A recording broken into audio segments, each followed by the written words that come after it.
Hey everyone, what's going on? Hi, this is Saad, back again with another video. This video is a little different. It is about dealing with a heartbreak and how to move on from a heartbreak, how to deal with it exactly. So yeah, in this video I'm going to tell you, number one, the mindset that you have to acquire in order to deal with heartbreak, adversity and rejection. Number two, I'm going to tell you the habits and the coping methods, the things that you have to do after you have made a mindset. Like what are the things that you have to do after you have faced a rejection, after you have faced heartbreak.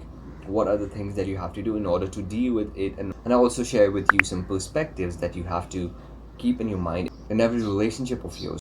Before making this video, I watched a lot of video that was available on YouTube, and I saw that people had to say a lot of things based on their experiences. Some were sharing their stories, and some was bringing science that how listening to sad music can help you deal with breakup, and all these things. Like it was a lot of information, right? So one thing that I felt it was missing in most of these YouTube videos is what I'm going to tell in this video. So stay tuned. Now, the reason why I'm making this video is because I know a lot of people, number one, that have had breakups and have heartbreaks that are still not able to deal with it and cope with it and move on in their life. Number two, that it is very important for the young people like me, like you who's watching this video. Anybody who's young needs to understand this and needs to, learn this art of dealing with heartbreaks and breakup. So I think it's very important that before you invest in a relationship, you understand that if things don't work, how am I going to deal with this? And what is the coping mechanism that I would turn to? So the first thing, one thing that you have to understand with everything in your life, not just in a relationship, but in any aspect of your life. Like the end of one story is the beginning of another story. If one relationship ends, if one business fails, or if one thing did not go as you expect, it doesn't mean that the world is ending and that you are a failure or you don't deserve to be who you are or you are a complete loser. It doesn't mean all of this. It just means that there are certain things which are in your control and there are certain things which are not in your control. So you gotta put your best foot forward in every relationship, in every business, in everything that you do, and you just have to hope for the result to be good and according to your expectation. If things happen so, then it's well and good. If it doesn't, it just means that maybe you have made a mistake in the process. You can revisit the entire experience and see where you have made a mistake, and if you don't find a mistake, then just move on from that thing and do something else.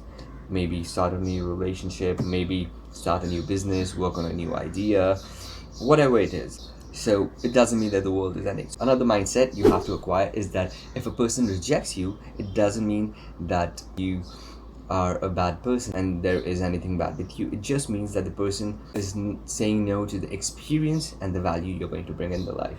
Like everybody in this world has different value and beliefs, and based on our values and beliefs, we want different things from our life.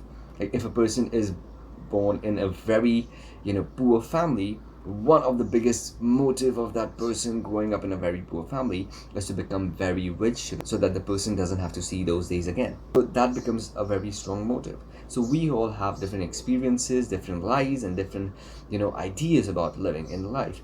And so when we move in a relationship, we also have different needs with the other person. And whenever someone is saying no to you, it doesn't mean that the person is saying no to you. It just means that the person is saying no to the needs and the value that you are going to bring in the relationship. That's it. So yeah, you've had a heartbreak, whether it's in a relationship or in anything that you're working with. Number one thing that you have to do is accept that you have this heartbreak. And accepting is the most important thing, because when you don't accept it, you stay in denial. And when you are in a constant state of denial, you just fight it like inside yourself that no, this was not supposed to happen, or this was supposed to happen, or was it your mistake, or was it the other person's mistake? This is a conflict that keeps happening. Just accept that you have faced this situation and you have faced heartbreak or rejection or failure, and understand that it's okay to feel this way. It's okay to fail. It's okay to be rejected. It's okay to have your heart broken. People all over the world experience these things, and this is a part of life.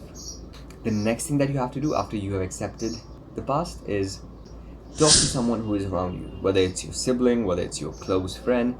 Just talk your heart out about how you feel about the situation, what the entire situation was. Just tell the true story about what has happened and that how you feel about the situation. You'll feel better because we are social animals. We like to communicate with people around about our feelings, about our experiences, and when we don't do so, we don't feel alive. We feel sad and upset and stuff like that. Third thing that you have to do after that is to put your focus somewhere else, be it in a new hobby, be it in a new habit that you want to build, be it in a new skill that you want to develop, be it in a new business that you want to build, or even a new relationship that you want to get into. Everyone who has experienced heartbreaks and stuff, when they move on from life and put their focus to somewhere else, they do things in a very good and great way.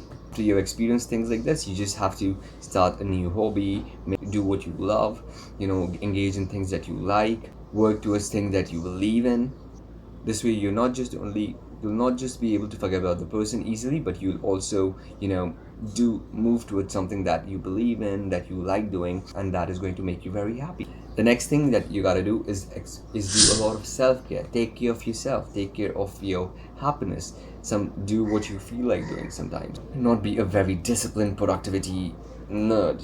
Just do things sometimes that makes you feel happy, whether it's painting, whether it's dancing, whether it's singing songs, whether it's watching movies, whatever it is. Just do what you feel like doing in these times and make yourself happy. A perspective that you have to keep in your mind, in life in general, like in everything in your life, be it in work, be it in relationship, be it in business, be it in dealing with people, be it when doing anything else. You gotta tell yourself good stories, right? Every situation that we face, we tell ourselves a story about the situation, and the story we tell ourselves about the situation really help us make a mindset and think about things in a certain way. So the story you tell yourself about every experience is very important. The story should be something which helps you grow, which helps you move on from things, which help you become a better person. Because every one of us wants to grow in life, wants to become better versions of ourselves, wants to be in a better place than we were yesterday, right? Nobody wants to be in a bad place. Nobody wants to be sad. Nobody wants to keep failing and never succeed. Everybody wants to be in a better place. So always tell yourself better stories about every situation. This is going to help you deal with the situation in a better way and make you happy about the situation and help you move on in life in a better, more successful way. That was all for today's video, guys. If you like my video, press the like button because when you press the like button, the YouTube algorithm blesses the video and put the video in the front of other people's face so that they watch it. If you like my work in general, then please subscribe to the channel by clicking on this button and watch these recommended videos. That was all for this week, guys. I'll see you next week with a new video. Till then, goodbye and have a nice day.